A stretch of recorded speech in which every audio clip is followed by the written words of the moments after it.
12 ambayo yanatuwezesha kuharibu mizizi na misingi mibaya katika familia zetu. Hallelujah. Thank you, Lord Jesus. 12 steps that you may use. Hallelujah. That you may use as a guide for breaking generational curses. Number 1, sharpening the axe blade. Unajua, ili uweze tuseme ya kwamba kuna mti ambao ni wa jamii ama familia inakaa kama mti, na tukasema ya kwamba ili uweze kung'oa huo mti ni vizuri ujue ya kwamba mizizi yote imeonekana, umechimbua mizizi.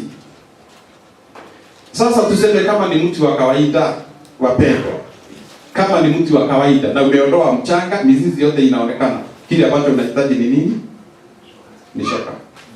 Na ni shoka ambayo iko na makali, shoka ambayo imekuwa sharpened.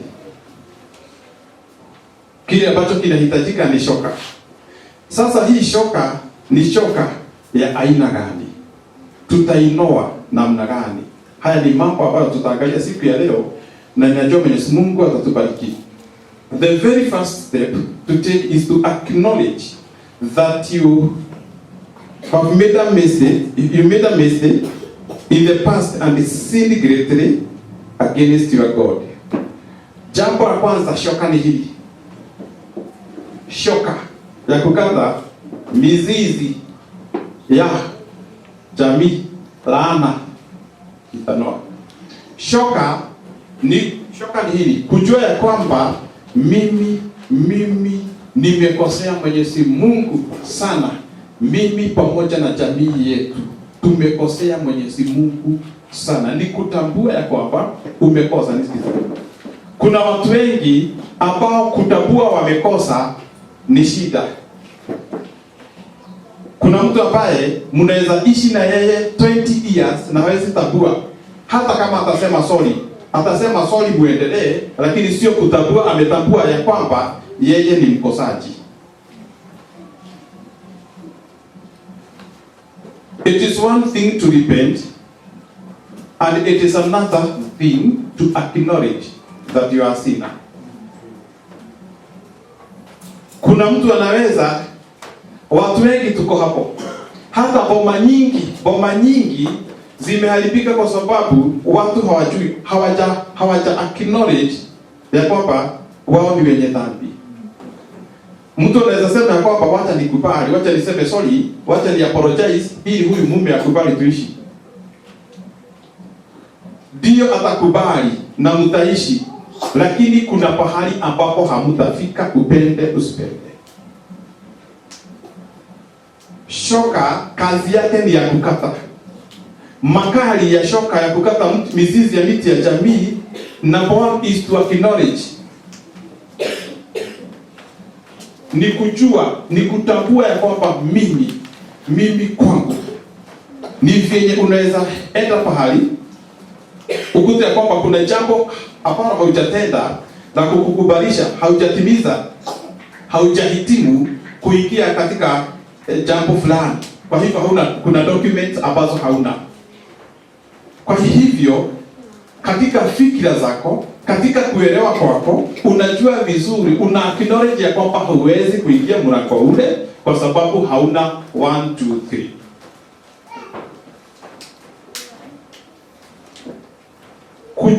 Kuwa na choka ya kukata mizizi ya jamii ni mimi kutambua ya kwamba mimi na kwenye tumetoka, hata kama ni mchungaji, mimi tumekosea Mwenyezi Mungu, tumemfanyia Mungu, ametukasirikia kwa haki. Akona sababu ya kutukasirikia, akona sababu ya kutupitishia haya mambo, akona sababu ya kutuadhibu, akona sababu ya kutuashiria, akona sababu ya kutuua. Hiyo ni shoka.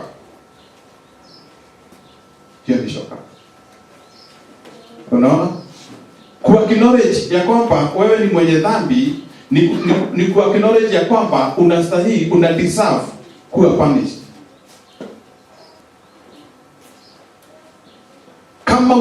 siku ya leo kuwa na jamii yenye furaha sana, kama ni mama, kama ni baba, venye mnafurahia kuanzia mwanzo hadi mwisho, kuwa na hili jambo ya ku-acknowledge ya kwamba wewe sio perfect,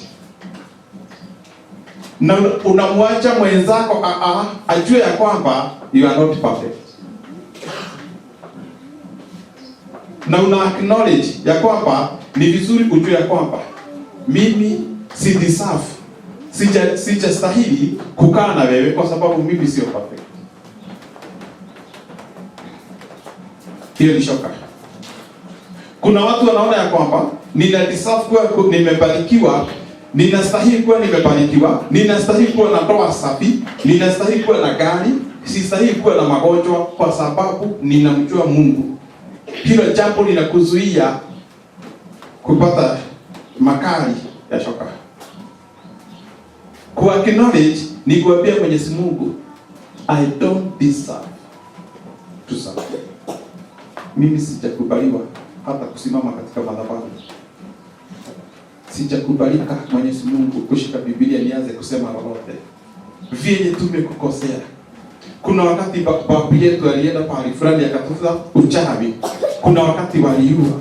Mama yangu waliua mtoto. Waliua. Hatujadi. Sasa kabisa kusimama mbele zako. Ni ku-acknowledge.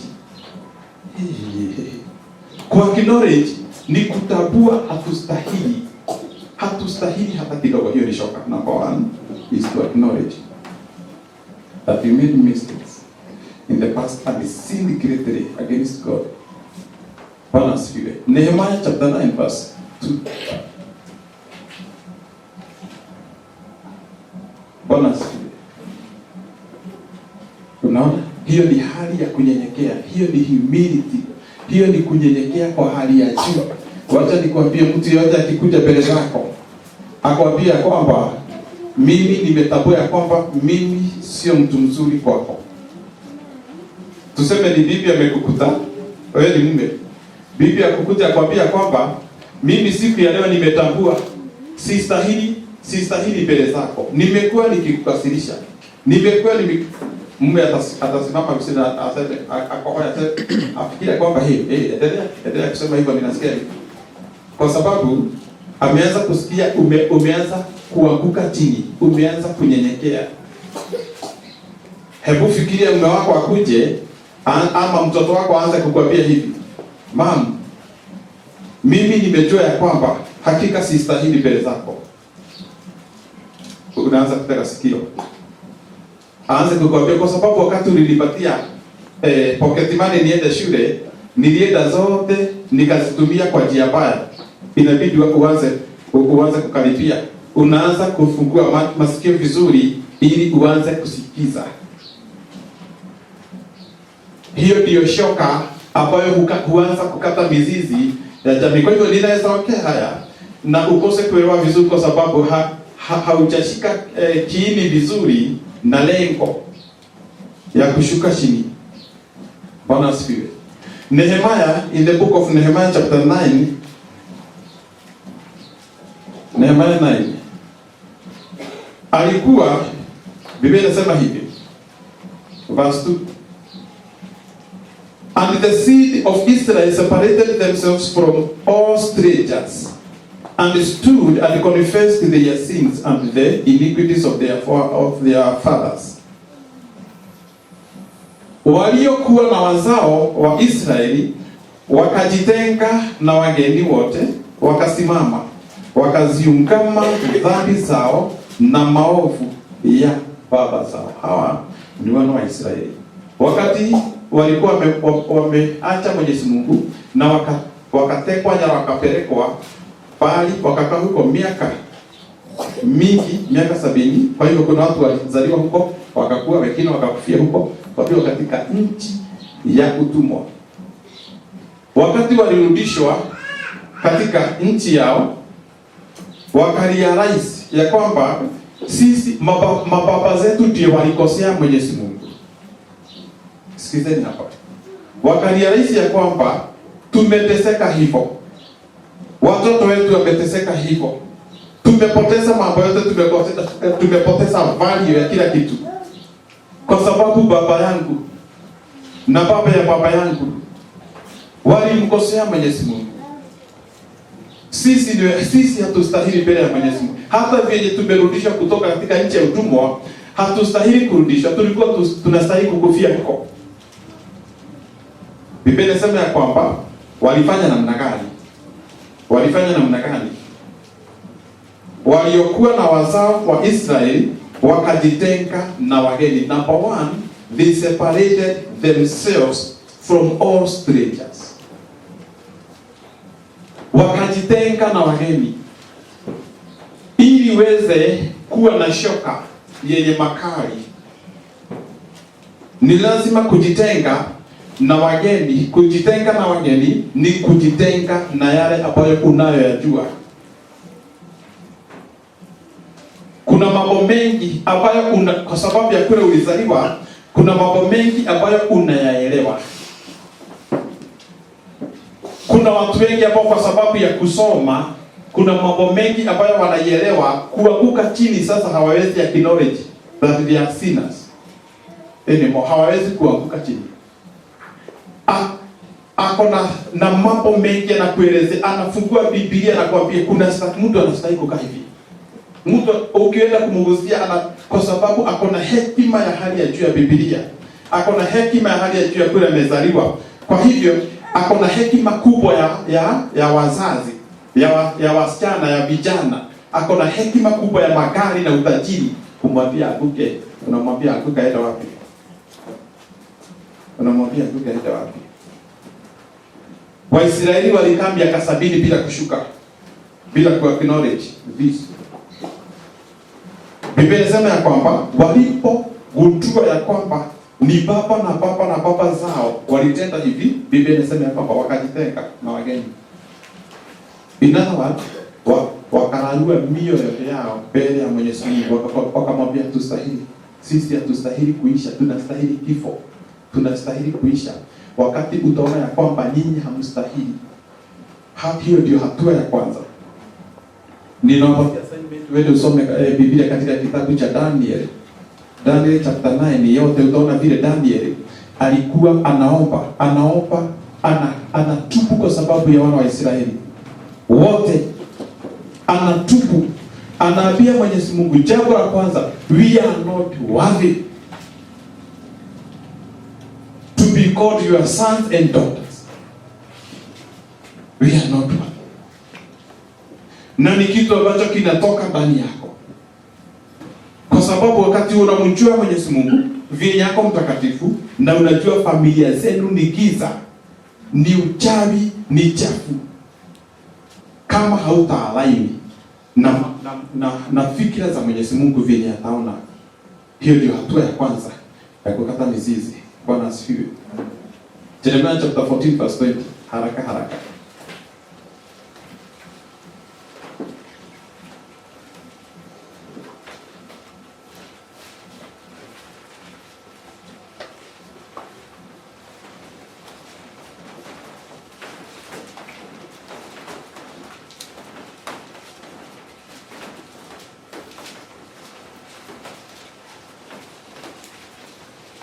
Jeremiah 14:20.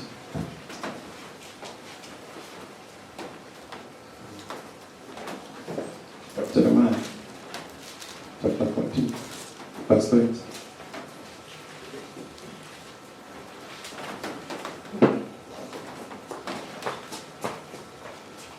Biblia inasema namna gani? Jeremiah 14:20.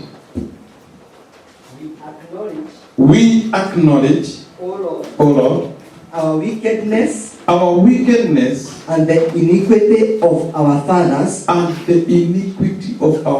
Simamia hapo. We acknowledge. Kuna watu, hili ni jambo ni lazima utendewe na Roho Mtakatifu.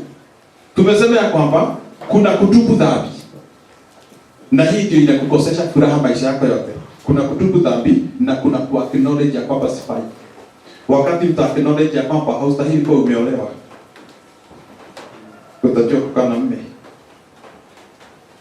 Wakati uta-acknowledge ya kwamba haustahili kuwa na mume,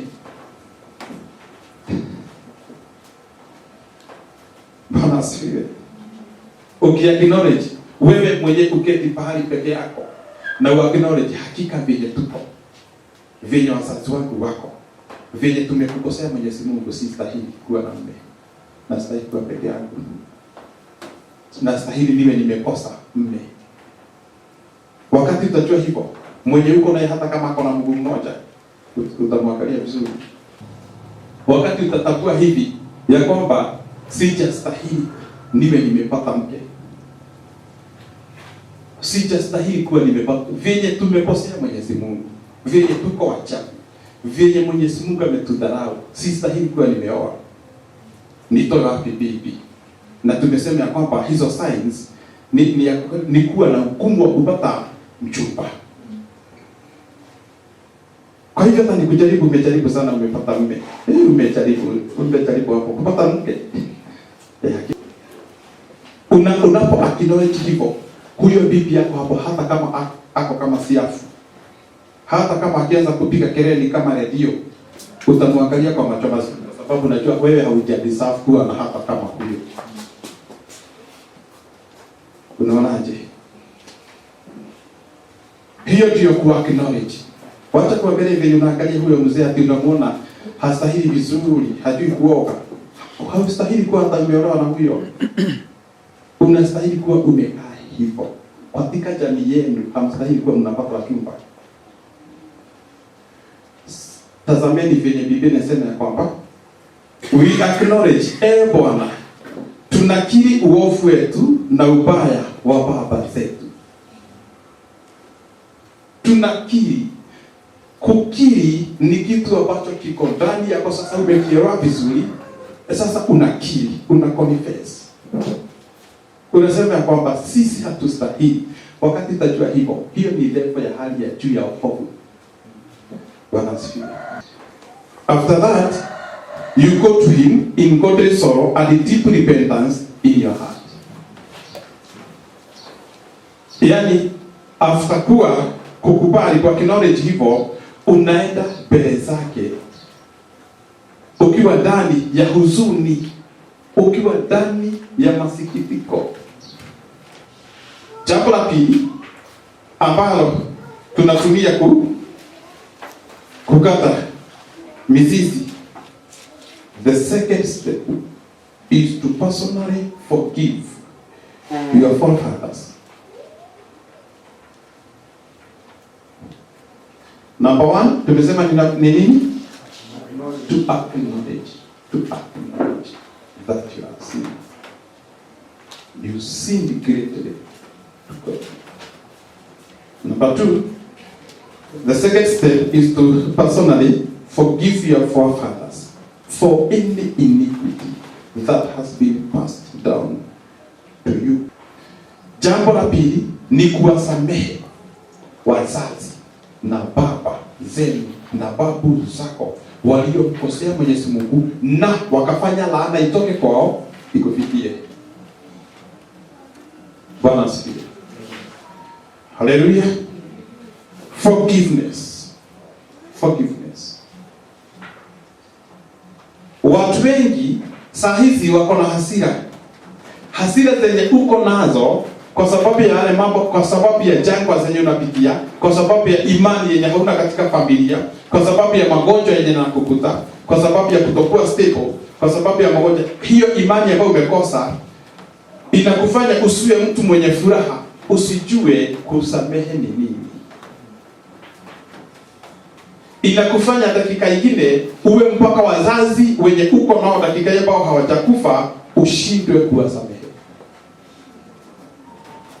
Labda mmekosana na wao kwa njia nyingi na kuna mambo labda umeyashika na ikabidi usimsamehe baba yako ama mama yako. Hatua ya pili ya kukata mizizi, ya kumaliza laana ni kujua, ni kuweza kuwasamehe personally. Sio watu wengine, wewe mwenyewe kujua kusamehe your forefathers for any iniquity. Kwa sababu ya jambo lolote libaya, uovu wote walitenda msirare. Uovu wote walitenda na hiyo laana ikapitishwa kwa jamii ikakufikia. kujua kuwasamehe. Kama kuna mzazi ambaye haujamsamehe na uko hapa, jua wewe ndio una transfer laana sasa ifike kwa generation nyingine. Forgiveness is a gift. Forgiveness is a gift. You need, hear this, you need only to receive forgiveness from God and pass it on to your forefathers.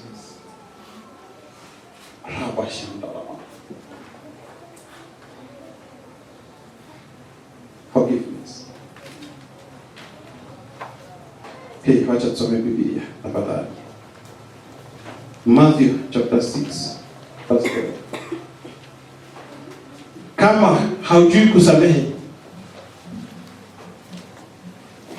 hapa ni lazima ujue kusamehe ili tuweze kudeal na misingi. Biblia inasema namna gani verse 12?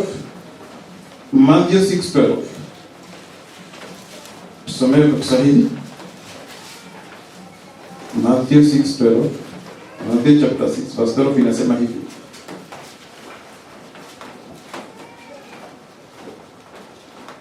And forgive us our debts. Forgive us our debts, as we forgive our debtors. As we forgive our debtors. Utusamehe deni zetu kama sisi nasi tuwasamehevyo wadeni wetu. Jambo la kwanza, your forefathers, hawa ambao wamecontribute laana iwe juu yako, they are your debtors. Wako na walikufanya uwe hivyo. Wazazi hao na mababu hao wamesababisha uwe hivyo. Ndio unapitia magumu katika jamii, ndio unajaribu kusoma hauwezi, ndio unajaribu kuacha hasira hauwezi, ndio unajaribu kuwa na mpenzi mmoja hauwezi, ndio unajaribu kufanya jambo lolote hauwezi, kwa sababu imekuwa transferred huko. Ndio unasumbuka na magonjwa kila siku hauwezi kuacha na kuondokewa. Kwa hivyo wao wako na deni, wako na deni ya wale kukosea. Na ili uweze kukubalika na Mwenyezi Mungu Yesu Kristo ambaye ni Mungu, alipotubia namna gani? And forgive us our debts, as we forgive our debtors. Bwana. And forgive us our debts. Forgiveness originates from the Father, from our Father. Forgiveness. Kuna dada moja alikuwa mwinjilisti na alikuwa anahubiri katika nchi nyingi na sehemu nyingi, na alikuwa anatumia na Mwenyezi Mungu sana, na kwa sababu alilelewa kwa kampu, waliteseka sana wakiwa wanalelewa. Kuna watu ambao waliwatesa sana huyo dada na wazazi wake. Wakati alikuwa mtu mkubwa, Mungu akamuita katika huduma na akaanza kuhubiri. Ujumbe wake mwingi ulikuwa kuhusu kusameheana. Na wakati mmoja alitumiwa na Mwenyezi Mungu sana. Alikuwa anahubiri hata ukiwa umekasirikia mtu mwingine, inabidi uende usalimie huyo dada, kwa sababu umejua ya kwamba yeye ni mkosaji kwa kutojua kusamehe. Alikuwa anahubiria watu wanabadilika kwa sababu ya ujumbe wa forgiveness huyo dada. Na kuna siku moja akahubiri katika mkutano mkubwa sana. Alipomaliza watu walifurahia sana mpaka wakamkaribia kumsalimia. Watu wengi walikuwa wanataka kumsalimia. Alipokuwa katika harakati za kusalimiwa, mtu mmoja akakuja, wakaangalia na macho. Akakumbuka kwamba wakati tulikuwa kwa kampu, huyu ndiye yule jamaa ambaye alinitesa sana, alinifanyia mambo makubwa sana. Akarudisha mkono. Huyo jamaa akamwangalia, akamkaribia, akamkumbusha mambo mengi. Unanikumbuka tukiwa pale fulani? Huyo dada akakasirika, akaendelea kukasirika. Akakasirika, akashindwa vile atasema. Akahisi ndani yake, mimi huyu siwezi kumsamehe.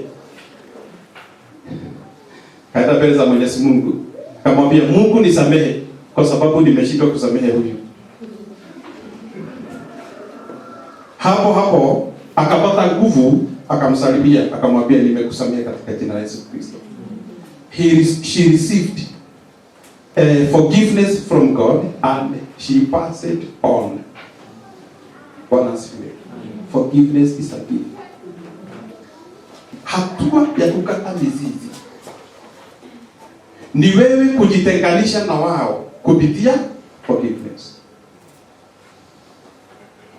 Unaenda mbele za Mwenyezi Mungu na huzuni ya Mwenyezi Mungu ya dhambi. Unamwambia nisaidie, nipatie kipawa cha kusamehe. Nipatie. Hata kama saa hizi umekosea na mtu fulani na amekukosea sana. Umekosea na wazazi, umekosewa na baba, umekosewa na rafiki, na umejaribu kumsamehe, umeshindwa. Umejaribu umeshindwa. Acha nikwambie, umeshindwa kwa sababu unafikiria ni kumsamehe ni wewe. Wewe ni kiumbe ambacho hakina kusamehe. Bwana asifiwe. Matthew chapter 6 verse hiyo tunasoma verse 14 to 15. Verse 14 to 15. Kwa maana mkiwasamehe watu makosa yao, na Baba yenu wa mbinguni atawasamehe ninyi. Umeenda mbele za Mwenyezi Mungu ili msamehewe. Sikiza vizuri. Baba zenu na babu zenu walikufa kitambo, ndio tunakiri dhambi zao, lakini hawako hai ili watubu. Sasa nyinyi ndio mnavuna matunda ya huo uovu, na unataka msamaha. Biblia inasema namna gani njia ya kusamehewa? Mkiwasamehe hao wengine, naye Mungu wa mbinguni atawasamehe. Kwa hivyo ni kusameheana ambako kunakaribisha kipawa cha msamaha wa Mwenyezi Mungu. Kuna kitu ambacho tunaelewa? Ili uweze kupokea kipawa cha kusamehe, kinatokana na nini? Mkisamehe waliowatendea dhambi, na mimi Mwenyezi Mungu, hapo ndipo unaweza kupokea kipawa cha kusamehe. Huyo dada mwinjilisti, labda ushamuona kwa TV, alienda mbele za Mwenyezi Mungu na kusema kwamba Mungu nisamehe kwa sababu nimeshindwa kusamehe huyo. Ni lini ushaenda mbele za Mwenyezi Mungu na kumwambia nisamehe kwa sababu nimeshindwa kusamehe fulani? Ukienda mbele za Mwenyezi Mungu hivyo, atakupatia kipawa. Kuna watu wengi ambao wako na mizigo hapa, labda ulitendewa jambo. Kuna watu wengi ambao hawezi barikiwa kwa sababu ndani yao wanadharau watu wengine, hata hawajui, hawezi kuwasamehe. Kwanza kabisa, kama ushakuwa na mume na kuna mwanadada mwingine anakaribia mume wako, unaanza kufikiria naweza kumchukua, naweza kukunyang'anya, unakuwa na hasira zingine. Kuna watu ambao wanadevelop kuwa na hiyo hasira ya kudharau. Kwanza akiona wamama ambao hawana waume, akiona wamama ambao ni single, yeye anasema ukiona watu kama hawa wanastahili kuondokewa, haustahili kuwa marafiki na mama ambao ni single. Hawa watatunyang'anya wazee. Kazi yao peke yao ni kunyang'anya watu wazee. Bwana asifiwe. Kuna watu ambao huwa wanainterpret wale watu single kama wanyang'anyi wa wazee. Kwa hivyo mtu kama huyo, hata akiwa kwa madhabahu kama hii, usigojee kitu kizuri kitoke ndani yake ati muweze kusifu Mwenyezi Mungu, kwa sababu hajui kusamehe. Hajui. Asipoomba msamaha, apatiwe kipawa and she passes it on kwa hao singles. kwa sababu yule ambaye haujui kumsamehe ndiyo haujui na hawezi. But receive forgiveness from God and pass it on to him. Kuna watu wanafikiria kwamba kwa sababu kulikuwa na vita na vita zimeisha, ya kwamba sasa kwa sababu hampigani tena, ya kwamba umesamehewa. Hivyo ni kutojua kusamehe na kusamehewa ni nini. Kuna mtu ambaye unastahili kuambia Mwenyezi Mungu nisaidie nikusamehe, na wakati hata hausikii jambo lolote ndani yako, lakini unahitaji. Biblia inasema kwamba forgive us our debts. Unajua ukipatiwa mkopo dakika hii, ukipatiwa deni ya shilingi 50, hautakuwa ukikumbuka ya kwamba uko na deni. Utakumbuka tu wakati utaangalia kama iko kwa simu, unaiangalia na kukumbuka uko na deni. Kuna watu wengi ambao uko na deni yao ya kuwasamehe, na unastahili kuwa umelipa hiyo deni. Umelipa. Ni vizuri kujiuliza, ushasimama hivyo na kusamehe baba yako, na kusamehe mama yako, na kusamehe babu yenu, mababu zenu. Ushasimama hivyo na kuwasamehe genuinely. Unaambia Mwenyezi Mungu, yale yote tunaona, hizi doa, haya mambo. Unajua kwa sababu ya kutokuwa na foundation mzuri, watu wengi huwa wanakuwa misled katika mambo ya marriage. Unakuta ya kwamba ile njia ambayo umepitia hakika sio hiyo, na wana wamesababisha ni wazazi. Kwa hivyo usipojua kwamba uko na deni ya kuwasamehe, sikiza, nao wako na deni, walikutendea dhambi, sikizeni, hiyo deni inalipoaje? Unaenda mbele za Mwenyezi Mungu, unachukua dhambi zao, unatubu, unaenda mbele za Mwenyezi Mungu na hiyo huzuni. Wewe wachana nao venye walikaa, unaenda mbele ya Mwenyezi Mungu, deni yao umeipeleka mbele za Mwenyezi Mungu. Pia na wewe umewasamehe, kwa sababu na unataka msamaha wa Mwenyezi Mungu upitishwe kwenu. Bwana asifiwe.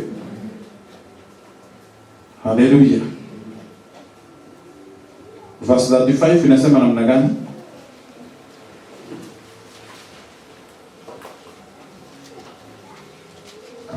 Verse 35. Matthew 18, sorry. Matthew 18, verse 35.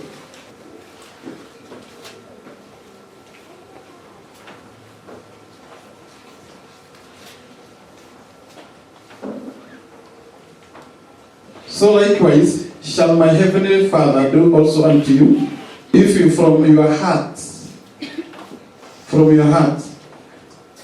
ndivyo na Baba yangu wa mbinguni atakavyowatenda ninyi, msipo wasamehe kwa mioyo yenu kila mtu ndugu yake. Kwa hivyo kama uko na brothers na wanakutenda mabaya na wanakudharau, uko na mzazi na alikutendea mabaya na anakudharau sana, na alisema ya kwamba hautaenda mahali fulani ya Qur'ani. Unajua wazazi wengi wamebeba laana, nisikizeni hivyo.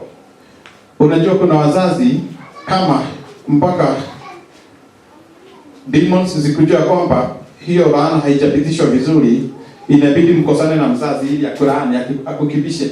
Kuna mwingine niliona sehemu fulani, kwa sababu ya kukasirika, anakasirika mpaka anakuja na anajisaidia huko nje, anakojoa huko nje, anaambia watoto wake mtamwika hivyo. Hivyo ndivyo, sio kitambo, ni hivi karibuni, mtamwika hivyo. Imagine, na ndiye amezaa watoto hao. Sikizeni. Kwa hivyo nakuta watu kama hao wanapitia mambo mazito. Watoto wa huyo mzee, kwa sababu alikufa, wamepitia mambo makali, sana. Biblia inasema namna gani? Wasamehe. Bwana asifiwe. Okay. The third step is to ask God to forgive the specific sins of now living forefathers. I remember. As children of God, we have the priestly authority to forgive certain sins, kama watoto ama kama kuhani wa kiungu. Usishike hili jambo kwa wepesi, ni mambo ambayo ni mazito sana ya kiroho. Ni mambo ambayo ndio yatakupeleka kwenye your destiny, na uwe venye Mwenyezi Mungu anataka. Ndiye yatapeleka madhabahu hii kwenye tunaenda. Bwana asifiwe. Tuko na ukuhani, sikizeni hapa. Tuko na ukuhani wa kusamehe dhambi fulani.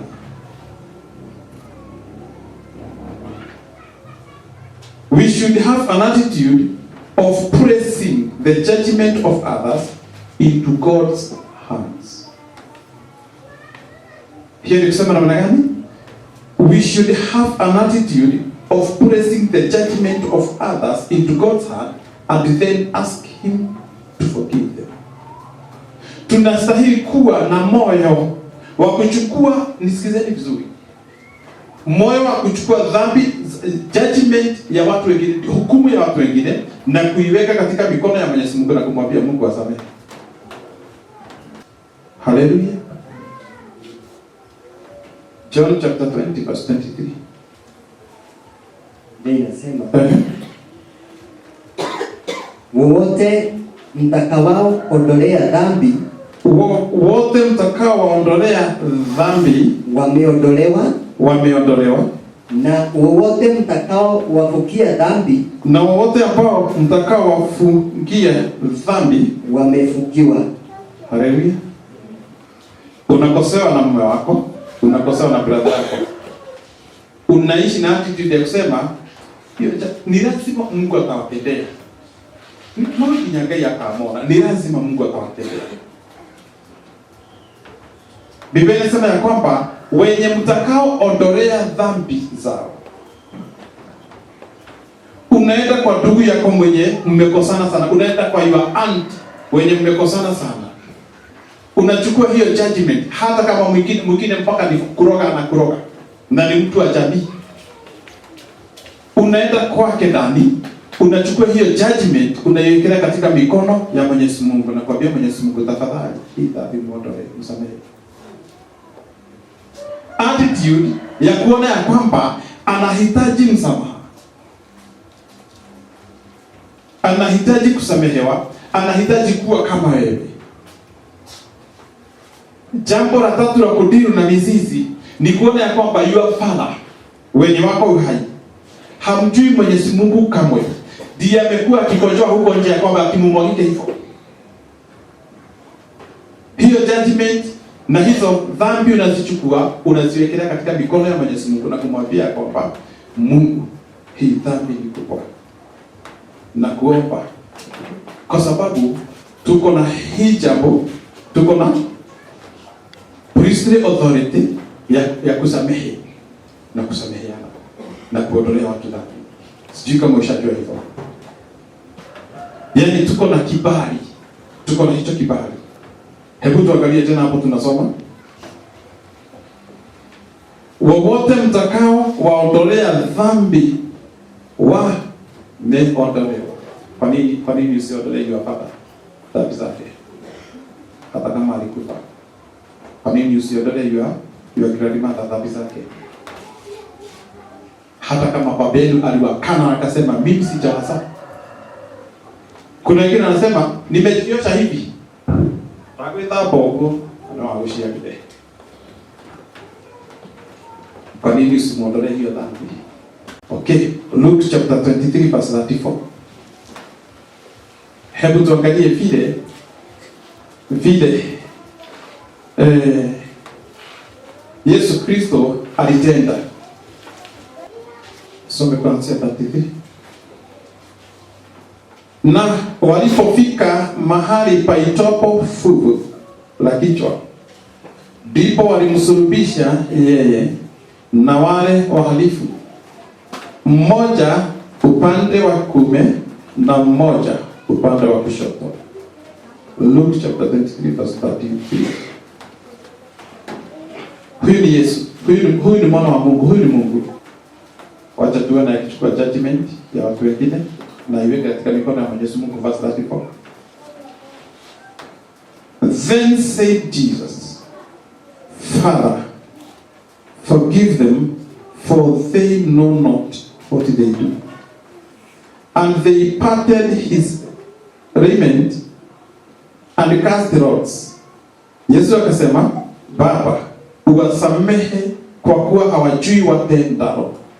Wakagawana mavazi yake wakipiga kura. Unaona namna gani?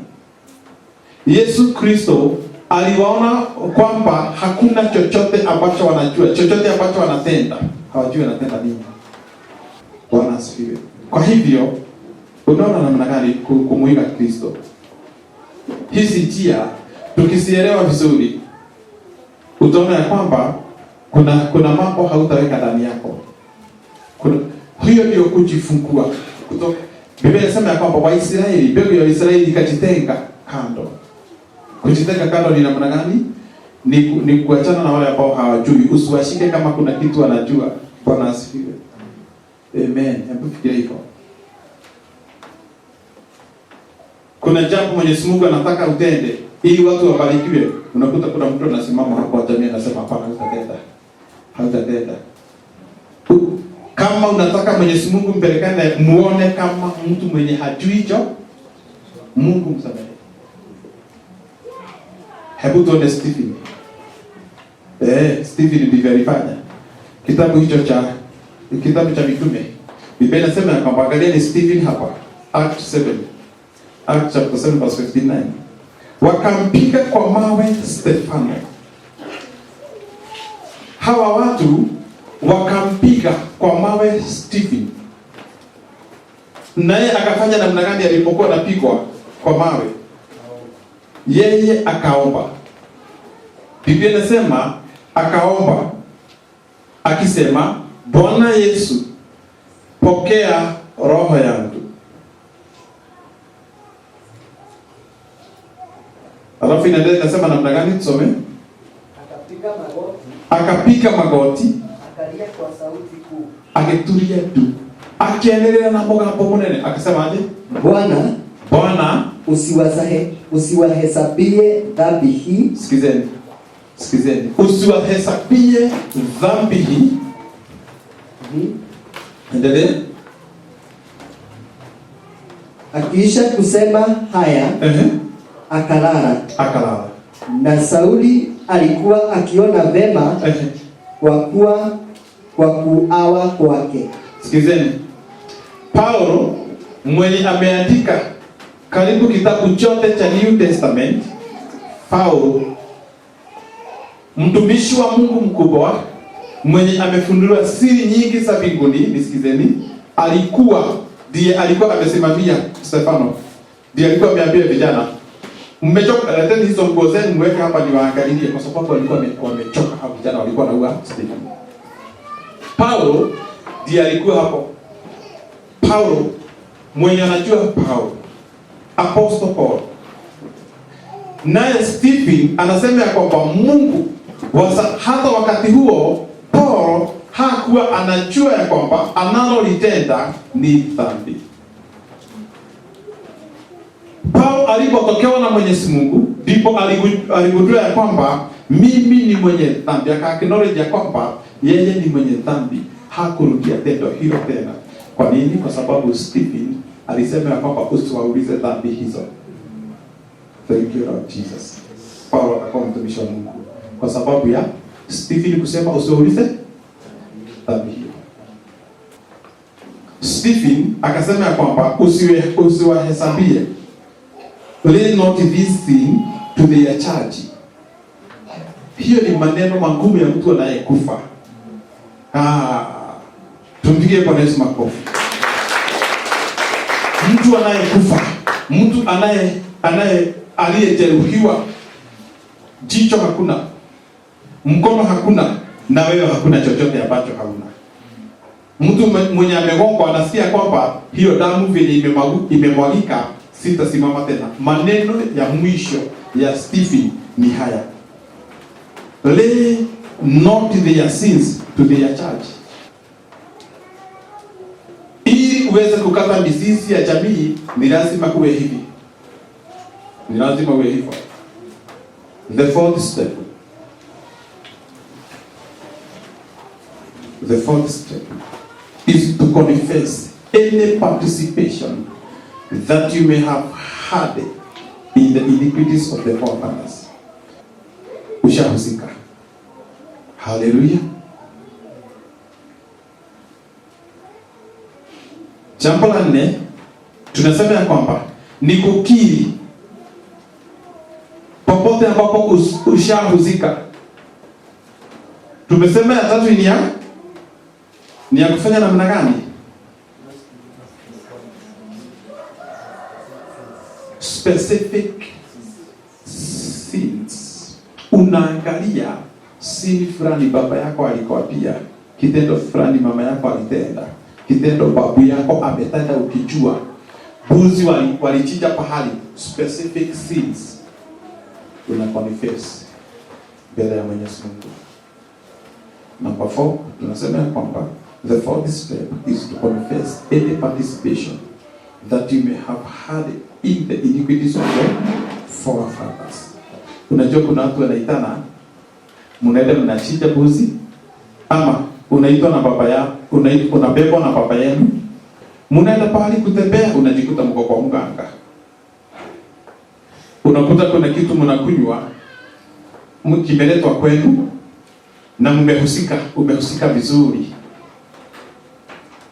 Wacha nikwambie, ili uweze kutunda mizizi ya familia ya jamii ama mizizi ya familia, ni lazima ujue kutenda hili jambo, kukiri kwa sababu ya kile ambacho umehusika nacho. Kuna vitu nyingi ambazo tunapatiwa na wazazi, ama vitu nyingi ambazo tunaletewa kwa sababu unajua mzazi yako na hekima kuliko mtoto. Mtu anapoendelea kukoma, hata kama hajasoma, mtu venye anaendelea kukomaa na kuzeeka, anapata hekima nyingine ya uzee. Kuna mambo anaweza elewa akwambie na yatatendeka kwa sababu ako na hekima. Wewe kuna mambo huwezi elewa kwa sababu wewe ni mchanga. Tushahusishwa na katika mambo mengi na wazazi bila kuelewa. Hivyo Proverbs 28:13. Any participation that you may have had in the iniquities of your forefathers. Proverbs 28:13. Afichaye dhambi zake hatafanikiwa, bali yeye asiungamaye na kuziacha atapata rehema. Proverbs 28:13. Nasema hivyo, he that covereth his sins shall not prosper. Hallelujah. Unaona namna gani kuenea ama your prosperity? Mwenye afichaye dhambi hata prosper, hata koma. Kiswahili inasema kwamba mwenye afichaye dhambi hata fanikiwa.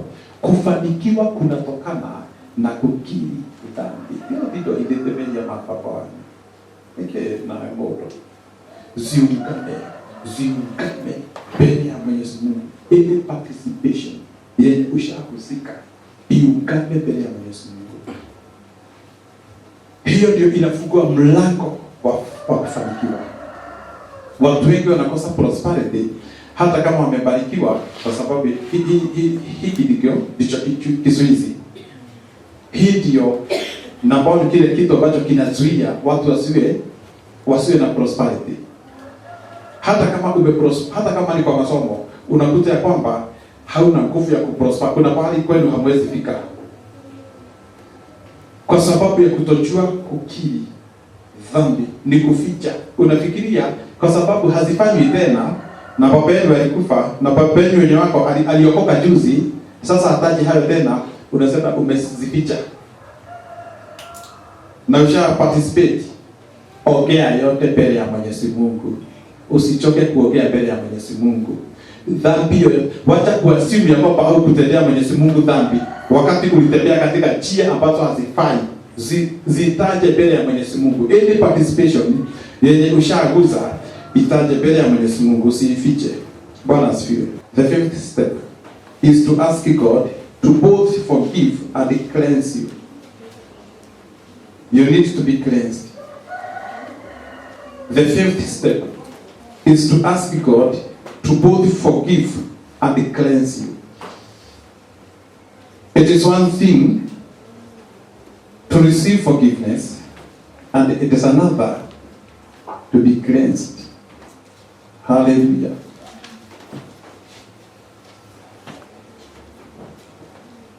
The fifth step is to ask God to both forgive and cleanse you. Unajua, unaweza samehewa, nisikizeni vizuri. Unaweza samehewa dhambi zako na haujatakaswa. Ni nini ambacho kinatokea wakati umesamehewa dhambi na haujatakaswa? Tabia zako za kitambo zinaonekana. Unakuwa umeokoka, ndio, na umesamehewa dhambi, umefanyika mtoto wa Mungu, lakini ndani yako unakuwa na tabia za kitambo. Ndio umeokoka, lakini kudanganya sio kitu kwako. Ndio umeokoka, lakini kufanya usharati sio dhambi kwako. Mwenyezi Mungu alikuwa anatuambia juzi, apia huyu mama, huyu ushirika wenye akona era mutumio wewe na ndogo eno emwerekerie kafuri ni ahonokete no ahua nogo. Kutakaswa ni kuoshwa. Sikizeni wapendwa, ukitoka katika tuseme ulikuwa shambani, ulikuwa unafanya kazi ukitumia mbolea ya ng'ombe. Kwa hivyo unapotoka huko unakuwa uko bado na uchafu mwingi. Ndio umetokea shambani, lakini bado uko na uchafu mwingi. Lakini umetokea, hauko shambani. Hata ukikaribiwa unanuka uchafu, unanuka hiyo mbolea ya ng'ombe. Unastahili kufanya namna gani ili usionekane na usikike ulikuwa shamba? Kuoga. Unapookoka na haujatakaswa, haujaomba Mwenyezi Mungu, cleanse my spirit, cleanse my soul, nitakase Mwenyezi Mungu. Kutakaswa ni kuoshwa. Hata mtu akikukaribia hawezi sikia kama ulikuwa shambani, hawezi sikia jasho, kwa sababu umetakaswa. Kutakaswa ni kuondolewa tamaa za kitambo.